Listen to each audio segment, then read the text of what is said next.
بعد فأعوذ بالله من الشيطان الرجيم ألم تر أن الله يسبح له من في السماوات والأرض والطير صافات كل قد علم صلاته وتسبيحه والله عليم بما يفعلون ولله ملك السماوات والأرض وإلى الله المصير۔ خطبات جمعۃ المبارک میں سورہ النور کی تفسیر کے حوالے سے گفتگو کا سلسلہ جاری ہے۔ گزشتہ آیات میں اللہ رب العزت نے اہل ایمان کے دلوں میں اللہ نے جو نور ہدایت پیدا کیا ہے اس کو ایک مثال کے ساتھ واضح فرمایا، اور اس کے بعد کفار کے دلوں میں کفر اور شرک کی وجہ سے جو ظلمتیں ہیں ان کو مثالوں سے واضح کیا، اور فرمایا کہ جب ایک کافر اپنے دنیا کے اعمال کو بڑا بہتر سمجھتے ہوئے اپنی زندگی گزارتا ہے، اس کی مثال ایسے ہی ہوتی ہے جیسے ایک شخص پیاس سے نڈھال چٹیل میدان میں دور جب نظر دوڑاتا ہے تو اس کو سراب کی مانند پانی نظر آتا ہے، اور جب وہ وہاں پہنچتا ہے تو اس کی کوئی حقیقت نہیں ہوتی۔ ایسے ہی جب یہ موت کو اپنے سامنے دیکھے گا، وہاں پہنچے گا تو اس کے اعمال کی کوئی حقیقت نہیں ہوگی، اور اللہ رب العزت وہاں اس کا حساب لینے کے لیے موجود ہوں گے۔ واللہ سریع الحساب، اور اللہ بہت سرعت کے ساتھ حساب لینے والے۔ اسی طرح فرمایا کہ ان کے کفر کی مثال گہرے سمندروں میں اندھیروں کی سی ہے، ظلمات بعضها فوق بعض، اندھیرے در اندھیرے ایک دوسرے کے اوپر چڑھے ہوئے۔ اسی طرح ان کے کفر میں ایسی اب گہرائی آ چکی، ان کی کفر کی ظلمتیں اس قدر عمیق ہو چکی کہ جس طرح سخت اندھیرے میں سامنے ہاتھ بھی ہو تو وہ نظر نہیں آتا، ان کو اب ہدایت محسوس ہی نہیں ہوتی، یہ ہدایت یافتہ ہو ہی نہیں سکتی۔ اور ساتھ فرمایا جس کے لیے اللہ نور نہ پیدا کرے پھر اس کے لیے کوئی نور موجود نہیں، اس لیے ہدایت کا اللہ سے سوال کرنا چاہیے۔ جن لوگوں کو اللہ نے نور بصیرت دیا ہوتا ہے وہ اللہ کی اس کائنات کے اندر نشانیوں پر غور کرتے ہیں،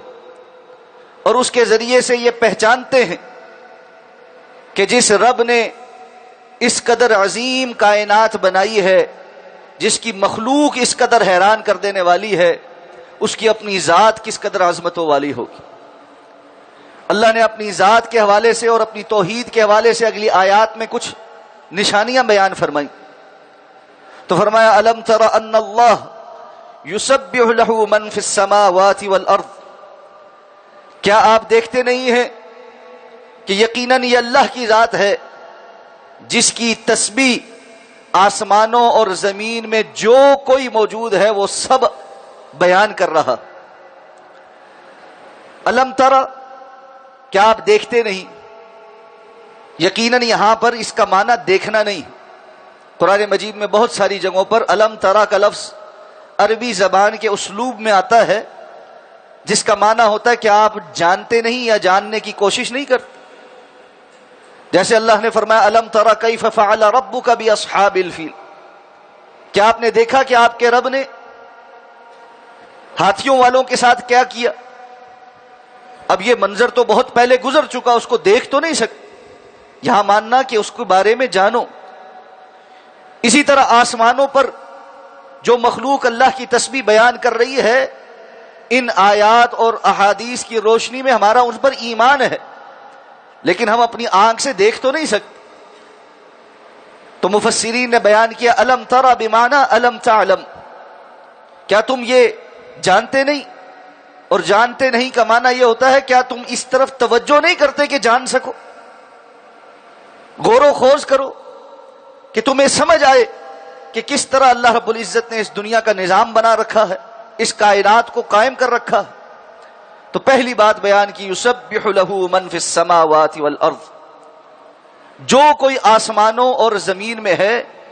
سب اللہ کی تسبیح بیان کرتے۔ والطیر صافات، اور ساتھ فرمایا وہ پرندے بھی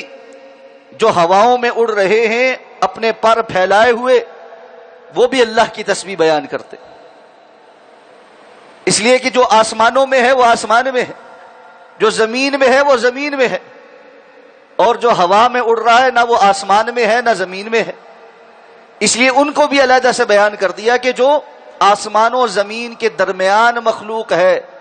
وہ سب بھی اللہ کی تسبیح بیان کرتے۔ دوسری جگہ فرمایا وَإِن مِّن شَيْءٍ إِلَّا يُسَبِّحُ بِحَمْدِهِ وَلَٰكِن لَّا تَفْقَهُونَ تَسْبِيحَهُمْ، ہر چیز اللہ کی تسبیح بیان کر رہی اور اللہ کی حمد بیان کر رہی، لیکن یہ ایک علیحدہ بات ہے کہ تمہیں ان کی تسبیح اور حمد کی ادائیگی اللہ نے نہیں سمجھائی۔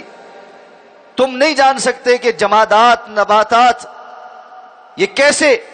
بظاہر خاموش کھڑے ہیں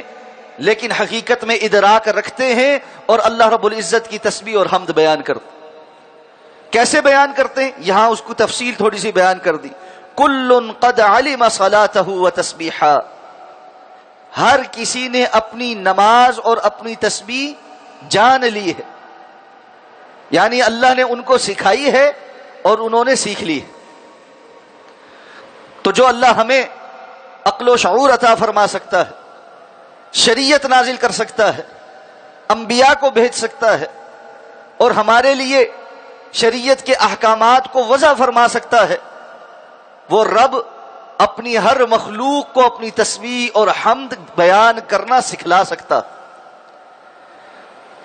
اسی لیے بندہ مومن کے لیے غیب پر ایمان لانا یہ بنیادی اصولوں میں سے، سورہ بقرہ میں فرمایا تھا الذین یؤمنون بالغیب،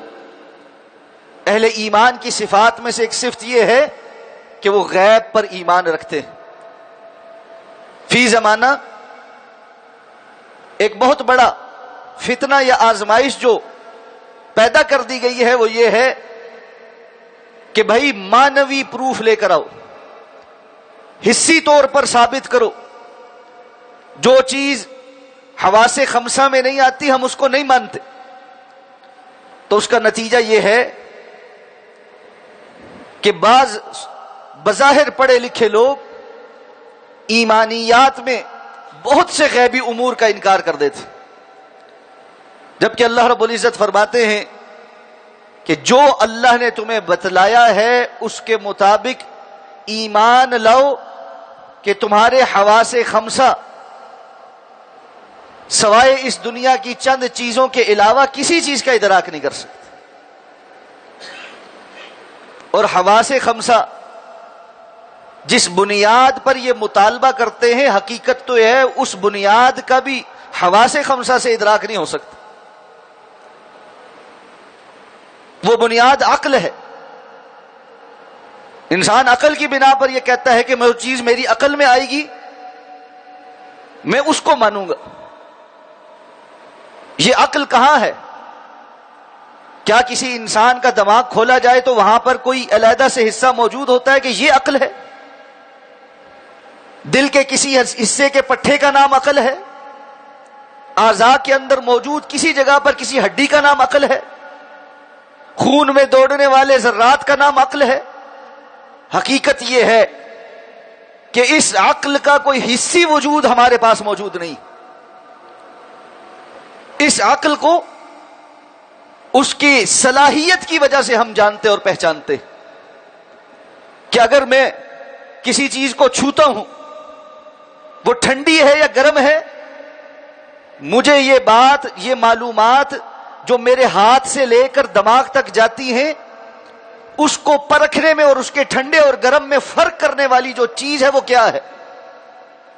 میں جو منظر دیکھتا ہوں اس منظر کو جا کر پروسیس کرنے والی چیز اور اس کا اس کی ایک معلومات کا انالیسس کر کر مجھ تک پہنچانے والی بات وہ کیا ہے؟ وہ کون سی چیز ہے جو مجھے فرق کر کے بتاتی ہے کہ یہ جو چہرہ ہے یہ اس فلاں شخص کا ہے، یہ جو چہرہ یہ فلاں شخص کا ہے، یہ جو چہرہ یہ فلاں شخص کا؟ وہ کون سی چیز ہے جو میری سماعتوں کے اندر آنے والی آواز پر ایک دم سے اپنے ڈیٹا میں سے فرق کر کے مجھے بتاتی ہے یہ میری والدہ کی آواز ہے، یہ میرے بچے کی آواز ہے، بچوں میں سے فلاں بچے کی آواز؟ غرض جتنے بھی حواس ہیں، ان حواس خمسہ سے میرے جسم کے اندر آنے والی معلومات کو پروسیس کر کے اس کو ایک ڈیٹا کے اندر، ایک معلومات کے اندر، انفارمیشن کے اندر تبدیل کرنے والی چیز کوئی تو ہے، اور اس کو ہم عقل کہتے ہیں۔ لیکن اس عقل کا مادی اور حسی وجود کسی جگہ پر پڑا ہوا ہے کہ یہ نکال کر میں دکھاؤں کہ یہ دل ہے، یہ کان ہے، یہ آنکھ ہے، یہ پھیپھڑے ہیں، یہ گردے ہیں، اس طرح یہ عقل ہے؟ آج تک کسی نے دعویٰ نہیں کیا کہ جسم سے یہ میں نے عقل نکالی، اور کسی کے پاس نہ ہو تو ٹرانسپلانٹ کروا لے، فلاں کی عقل بہت زیادہ ہے اس سے مستعار لے لے۔ جب ہم عقل کو اس کی صلاحیت کی بنا پر پہچانتے ہیں تو یہی انسان جو اس عقل کی بنیاد پر یہ کہتا ہے کہ حواس خمسہ سی بات، باہر کی بات کو میں نہیں مانوں گا، اپنے اس دعوے کا رد کر رہا ہوتا۔ اور جس طرح ہم بہت ساری چیزوں کو ان کی صلاحیت کی وجہ سے، ان کی افادیت کی وجہ سے، ان کے اثرات اور ان کی نتائج کی وجہ سے پہچانتے ہیں، بالکل یہی مطالبہ رب کائنات نے کیا ہے کہ اس کائنات کے اندر اللہ رب العزت کی مخلوقات کو دیکھ کر، ان کی بناوٹ اور اس کے اندر باریک بینی کو سمجھ کر، اس کائنات کے اندر جاری اللہ کے جو بڑے بڑے نظام ہیں ان کو پہچان کر تمہیں یہ سمجھ آنا چاہیے کہ اس سب کے پیچھے بھی ایک ذات ہے جو یہ تنہا اس سارے نظام کو چلا رہی ہے اور اس کو قائم رکھے ہوئے۔ تو یہ بے وقوفی ہے، یہ خود جہالت ہے کہ بندہ ایک دعویٰ کرے، اس کی مخالفت کرے، اور اس مخالفت کی بنیاد پر رب کائنات کی ذات کا انکاری ہو جائے۔ تو یہاں فرمایا ہر چیز اللہ کی تسبیح بیان کرتی ہے، کل قد علم صلاته وتسبیحہ، ہر چیز نے اللہ رب العزت سے اپنی نماز اور تسبیح کا طریقہ سیکھ لیا۔ واللہ علیم بما یفعلون، اور جان لو اللہ جو کچھ تم کر رہے ہو اس کے بارے میں بھی بخوبی علم رکھتا۔ اگر تم اللہ رب العزت کے مطیع اور فرما بردار نہیں بنو گے تو کیا اس کی بادشاہت میں کوئی کمی ہو جائے؟ کل کائنات جس کی تسبیح اور حمد بیان کر رہی ہے، ایک میں اور آپ اگر اس کی تسبیح اور حمد نہ بیان کریں گے تو اس کی بادشاہت میں کوئی کمی ہوگی، اور ہم سب مل کر اللہ کی تسبیح اور حمد بیان کرنا شروع ہو جائیں تو کوئی اس کی کائنات میں بادشاہت میں اضافہ ہو جائے۔ جس کی اتنی مخلوق تسبیح اور حمد بیان کرتی ہو، ایک ایک ذرہ جس کی عظمت کا اعتراف کرتا ہو، اس کی عظمت کا اعتراف اگر ہم بھی کر لیں تو یہ ہماری ذات کو تو فائدہ دے گا، اس کی بادشاہت میں کوئی اضافہ نہیں کرے۔ اسی لیے رسول اللہ صلی اللہ علیہ وسلم نے سمجھایا تھا کہ اگر تمام انسان اول آخر آدم علیہ السلام سے لے کر قیامت تک آنے والا آخری فرد، ان سب کے دل سب سے اعلیٰ مومن کے دل جیسے ہو جائیں اور وہ اللہ کی اطاعت اور فرما برداری میں یکسو ہو کر برابر ہو جائیں، ان سب کی اطاعت اور فرما برداری اللہ کی بادشاہت میں کوئی اضافہ نہیں کرے گی، اور اول سے آخر تمام انسان سب سے بڑے زندیق اور کافر جیسے ہو جائیں والعیاذ باللہ، اور اللہ کی نافرمانی پہ لگ پڑیں، ان سب کے کفر اور زندیقیت سے اللہ رب العزت کی بادشاہت میں کوئی کمی نہیں ہوگی۔ حقیقت یہ ہے کہ انت الغنی ونحن الفقراء، یا اللہ آپ کی ذات غنی ہے، فقیر تو ہم ہیں۔ اللہ کی تسبیح اور حمد بیان کرنا یہ ہماری ضرورت ہے، رب کائنات کی ضرورت نہیں ہے۔ اس لیے اس نے واضح کیا ہے کہ اگر کوئی کفر پر ہے اور اندھیروں کے اندر بھٹک رہا ہے اور وہ یہ سمجھتا ہے کہ اللہ کو میری ضرورت ہے تو اللہ غنی ہے. اللہ الصمد، وہ بے نیاز ہے، بے پرواہ ذات ہے، اس کو کسی کی احتیاج نہیں ہے، کل کائنات اس کی محتاج ہے. اب فرمایا ایک اور زاویے سے دیکھو، وَلِلَّهِ مُلْكُ السَّمَاوَاتِ وَالْأَرْضِ وَإِلَى اللَّهِ الْمَصِيرُ. آسمانوں اور زمین کی بادشاہت اللہ کے لیے ہے. آسمانوں و زمین کے اندر تمام احکامات اللہ کے لاگو ہوتے ہیں. جیسے اللہ نے چاہا ہے ویسے ہی ہو رہا ہے، جیسے اللہ نے چاہا تھا ویسے ہوا تھا، اور جیسے اللہ چاہیں گے ویسے ہی ہوگا. اور ایک وقت آئے گا الی اللہ المصیر، اللہ کی جانب ہی واپس پلٹنا ہوگا. اس نے یہ سارا نظام بیکار نہیں پیدا کیا، اس نے یہ سارا نظام کھیل تماشے کے لیے نہیں پیدا کیا. اس نے ہر چیز کو ایک وقت، ایک متعین حد کے لیے پیدا کیا ہے، اور اس کے بعد وہ ان چیزوں کو واپس پلٹائے گا. اور تم بھی اللہ کے حضور واپس لوٹو گے،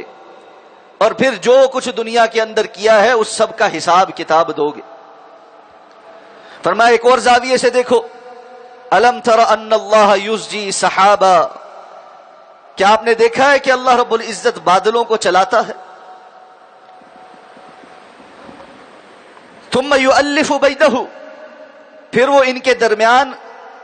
جوڑ لگا دیتا ہے، یعنی ان کو آپس میں اکٹھا کر کے بھاری بھرکم بادل بنا دیتا ہے. ثم یجعلہ رکاما، پھر ان کو تہ بتہ ایک دوسرے کے اوپر جوڑ دیتا ہے. فتر الودق یخرج من خلالہ، اور آپ دیکھتے ہیں کہ بارش ان بادلوں کے درمیان سے نکل کر برستی ہے. وَيُنَزِّلُ مِنَ السَّمَاءِ مِن جِبَالٍ فِيهَا مِن بَرْدٍ، اور وہ آسمان میں سے ان پہاڑوں میں سے جو اس میں موجود ہیں برف اتارتا ہے، کبھی برف کی صورت میں، کبھی اولوں کی صورت میں. فَيُصِيبُ بِهِ مَن يَشَاءُ، اور پھر جسے چاہتا ہے یہ بارش اور برف پہنچا دیتا ہے. وَيَصْرِفُهُ عَمَّن يَشَاءُ، اور جس سے چاہتا ہے اس کو پھیر دیتا ہے. یکاد ثنا برقہ یذہب بالابصار، قریب ہے کہ اس کی بجلی کی چمک سے آنکھیں خیرہ ہو جائیں، کہ وہ آنکھوں کو اچک کے لے جائے، بصارت کو اچک کے لے جائے. اللہ رب العزت نے ایک دنیا کے بہت بڑے پیچیدہ نظام کی طرف اس مختصر سی آیت میں توجہ دلائی. آج ہم بارشوں کے ہونے کے نظام کی سائنٹیفک ریزننگ بہت ساری بیان کر سکتے، کس طرح سورج کی تپش کی وجہ سے پانی اور سمندروں کے اوپر سے بخارات اٹھتے، اور کھارے پانی کو اللہ رب العزت بخارات کی صورت میں اوپر اٹھا کر بادلوں کے اندر محفوظ کر دیتے. ایک لمحے کے لیے سوچئے، کراچی سے بحیرہ عرب سے اٹھنے والے بخارات کو اگر صاف پانی، میٹھے پانی میں تبدیل کر کے یہاں اسلام آباد پہنچانا ہو، اس کی ترسیل کرنی ہو، تو اس پر کتنے وسائل خرچ ہوں، کیسا کیسا نظام بنانا پڑے. اور آج تک انسان اپنی تمام ترقی کے باوجود اس نظام کو قابل عمل نہیں سمجھتا کہ انتہائی وسائل والے امیر ترین ممالک بھی جہاں اپنے پانی کی ضروریات کے لیے سمندری کھارے پانی کو میٹھے پانی میں تبدیل کر رہے ہیں، وہ بھی اس تلاش میں ہے کہ کوئی متبادل مل جائے، اس لیے کہ یہ بہت مہنگا نظام. رب کائنات نے یہ نظام بنایا ہے، پیدا کیا ہے، اور ایسا پیدا کیا ہے کہ ہزاروں ٹن پانی بخارات کی صورت میں اوپر اٹھ کر اپنی نمکیات اور وہ سارے معدنیات اور اپنی وہ ساری چیزیں جو اس کو ناقابل استعمال بناتی ہیں چھوڑ کر اوپر کو اٹھتا. پھر اللہ ہواؤں کے دوش پر بادل بناتا. بظاہر دیکھنے کو ایک بادل چند گیسز کا ایک گولا سا نظر آتا ہے، یا روئی کا ایک بڑا سا جو ہے وہ حصہ نظر آتا ہے، لیکن اپنے اندر ٹنوں پانی سمو کر وہ ہوا کے دوش پر ایک جگہ سے دوسری جگہ منتقل ہوتا۔ یزجی سحابہ، اللہ کیسے بادلوں کو چلاتے۔ یہ جو سحاب ہیں یہ تھوڑے تھوڑے کر کر جو ہوا کے دوش پر چلتے ہیں، یہ وہ ہیں۔ ثم یؤلف بینہ، پھر جہاں چاہتا ہے اللہ تعالیٰ ان کو جوڑنا شروع کرتا، اللہ کے حکم سے وہ جڑتے ہیں۔ اور اللہ نے اس نظام کے لیے صحیح حدیث کے مطابق باقاعدہ کچھ فرشتوں کی ڈیوٹی لگا رکھی ہے، جن کا کام ہی یہ ہے کہ وہ اللہ کے حکم سے بارشوں والے بادل ان کو لے کر ہوا کے دوش پر مقررہ جگہ پر پہنچتے ہیں اور پھر وہاں اکٹھے ہوتے ہیں۔ پھر اللہ ان کو تہ بتہ کر دیتا ہے اور اس تہ میں سے اللہ بارشیں نازل کرتا ہے۔ اور کیسا ہی اللہ رب مہربان ہے کہ ہزاروں ٹن پانی کو قطرہ قطرہ کر کے اس زمین پر بھیجتا ہے کہ اگر اس کو ایک دم سے انڈیل دے تو اس زمین پر کوئی چیز باقی نہ رہے۔ موسمیاتی تبدیلیاں ہم دیکھ رہے ہیں، اور اس کے نتیجے میں ماہرین کہتے ہیں جی کلاؤڈ برسٹ ہو رہے ہیں، بادل پھٹ رہا ہے۔ بارش ایسے ہوتی ہے جیسے قطرہ قطرہ پانی کسی چھنی سے اترنے کے بجائے ایک دم سے اس بادل کے اندر سوراخ ہو گیا اور پورے کا پورا وہ ہزاروں ٹن پانی کسی ایک جگہ پر ایسے زمین پر اتر گیا۔ اس کے نتیجے میں سیلاب ہے، تباہی ہے، بربادی ہے۔ قرآن و حدیث ہمیں یہ بتاتے ہیں یہ موسمیاتی تبدیلی کے بجائے لوگوں کی اجتماعی ایمانی تبدیلیوں کا نتیجہ ہوتا ہے، کہ یہ بارشیں اللہ کے اختیار میں ہیں۔ اسی آیت میں اسی لیے فرمایا فَيُصِيبُ بِهِ مَن يَشَاءُ وَيَصْرِفُهُ عَمَّن يَشَاءُ، جسے چاہتا ہے وہ بارش دیتا ہے اور جس سے چاہتا ہے آئے ہوئے بادل بھی چلے جاتے ہیں یا آتے ہی نہیں ہیں۔ یہ اللہ کا نظام ہے۔ یہی وجہ ہے کہ جب بارش نہ ہو تو سکھلایا گیا ہے کہ نماز استسقاء پڑھو، نماز پڑھ کے اپنے رب سے طلب کرو کہ یا اللہ رحمت کی بارش نازل فرما،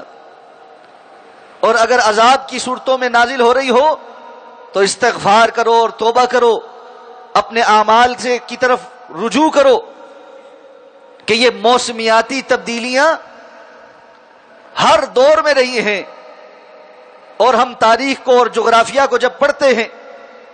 زمین کے ماہرین ارضیات بتاتے ہیں کہ یہ جو علاقے آج لک دک بنے ہوئے ہیں، صحرا بنے ہوئے ہیں، کبھی یہاں سمندر رہے اور انہوں نے اپنا رستہ بدل لیا ہے۔ آج جو ہم سمجھتے ہیں کہ کارخانے لگانے اور فلاں فلاں کرنے کی وجہ سے بہت تیزی کے ساتھ موسم تبدیل ہو رہا ہے، یقیناً یہ کچھ عامل ہیں، ان سے انکار نہیں ہے، لیکن یہ عوامل بھی تو اسی لیے ہیں کہ ہم اللہ رب العزت کے نظام سے روگردہ ہو چکے۔ اللہ نے ہمیں بتلایا تھا دنیا میں تمہارے کرنے کے کام کچھ اور ہیں، ہم نے کہا زیادہ سے زیادہ دنیا سمیٹنا یہ ہمارا کام۔ بڑے بڑے میگا پروجیکٹس لگاؤ،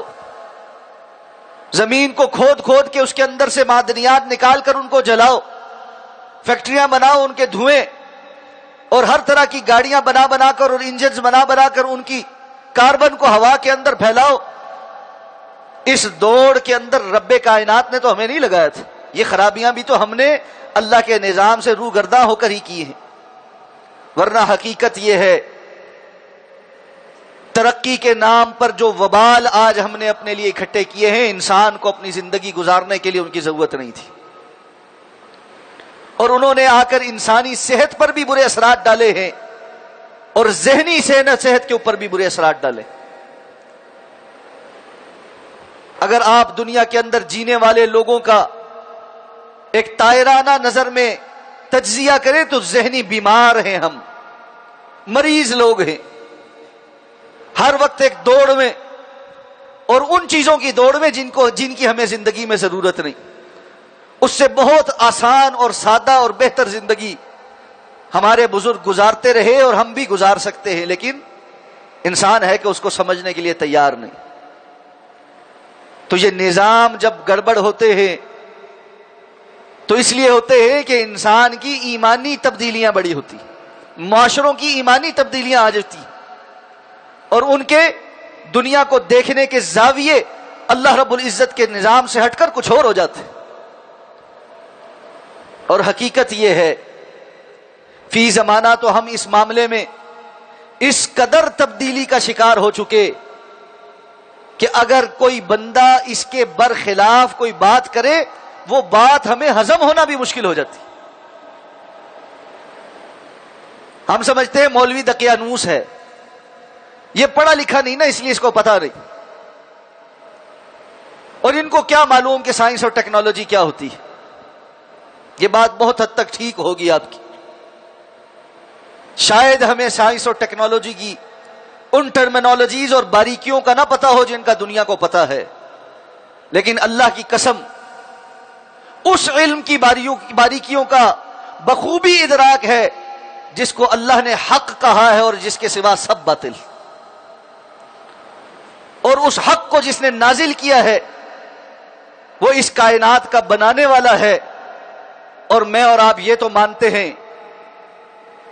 کہ جو پروڈیوسر ہوتا ہے پروڈکٹ کے متعلق سب سے بہتر وہی بتا سکتا ہے کہ یہ کس لیے پیدا کی گئی، تو خالق نے بتایا ہے کہ انہیں مخلوق کیوں پیدا کی ہے۔ اب مخلوق خود کہے کہ نہیں ہم کچھ نئی جہات متعین کریں گے، تو وہ جتنا مرضی اپنے آپ کو ہائی ٹیک کہہ لے اور پڑھا لکھا کہہ لے، اللہ کی نظر میں جب تک اللہ کے نظام کو نہیں سمجھتا، اللہ کے پیغام کو نہیں پرکھتا، وہ جاہل ہی ہے، خواہ اس کے اوپر کتابیں کتنی ہی لاد کیوں نہ دی جائیں۔ کمثل الحمار یحمل اسفارا، اللہ فرماتے ہیں ان کی مثال تو ایک گدھے کی سی ہے جس کے اوپر بہت ساری کتابیں بھی لاد دی جائیں تو ان کتابوں کی بوجھ کی وجہ سے وہ عالم نہیں بن جاتا۔ اس لیے فرمایا اللہ کا یہ نظام صرف ایک بارشوں کا نظام اس بات کو سمجھانے کے لیے بہت کافی ہے کہ رب کائنات کی یہ کائنات اللہ کے حکم کے تابع ہے۔ پھر فرمایا یقلب اللہ اللیل والنہار، اللہ رات اور دن کو پھیرتا ہے، رات آتی ہے اس کے پیچھے پیچھے دن آ رہا ہے، دن آتا ہے اس کے پیچھے پیچھے رات آ رہی ہے۔ یہ دن اور رات کا آنا جانا اس دنیا کی زندگی کی بقا کی ضمانت ہے، اور جس دن یہ نظام الٹے گا اور الٹے گا کہ رسول اللہ صلی اللہ علیہ وسلم نے بتایا قیامت کے قرب میں بڑی نشانیوں میں سے سب سے بڑی نشانی یہ ہوگی کہ سورج مشرق کے بجائے مغرب سے طلوع ہو، اور اس دن جس دن سورج مغرب سے طلوع ہوگا، جس نفس نے اس سے پہلے ایمان نہیں قبول کیا اس وقت اس کو دیکھ کر ایمان قبول کرنا اس کو فائدہ نہیں دے گا۔ کیوں؟ کہ ایمان تو غیب پر ایمان لانے کا نام تھا، دیکھ کر ایمان لانا تو اللہ کے ہاں کوئی حیثیت نہیں رکھتا۔ کفار کا یہ مکالمہ اللہ نے نقل کیا ہے کہ قیامت کے روز وہ کہیں گے ربنا ابصرنا وسمعنا فرجعنا نعمل صالحا انا موقنون، یا اللہ ہم نے دیکھ لیا، آج سن بھی لیا، یقین ہو گیا، اب ہمیں واپس دنیا میں پلٹا، نعمل صالحا، اب ہم صرف اچھے ہی کام کر کے آئیں گے، انا موقنون، ہم یقین رکھنے والے ہیں۔ پہلے تو ہمیں شک شبہ تھا، دنیا میں ہم شک میں ہی پڑے رہے، اب ہم یقینی کیفیت میں ہیں۔ اللہ فرمائیں گے اب ایسا نہیں ہو سکتا، کیونکہ امتحان تو اللہ کی بات کو سن کر اس پر ایمان رکھنے کا نام تھا، جس میں تم فیل ہو گئے۔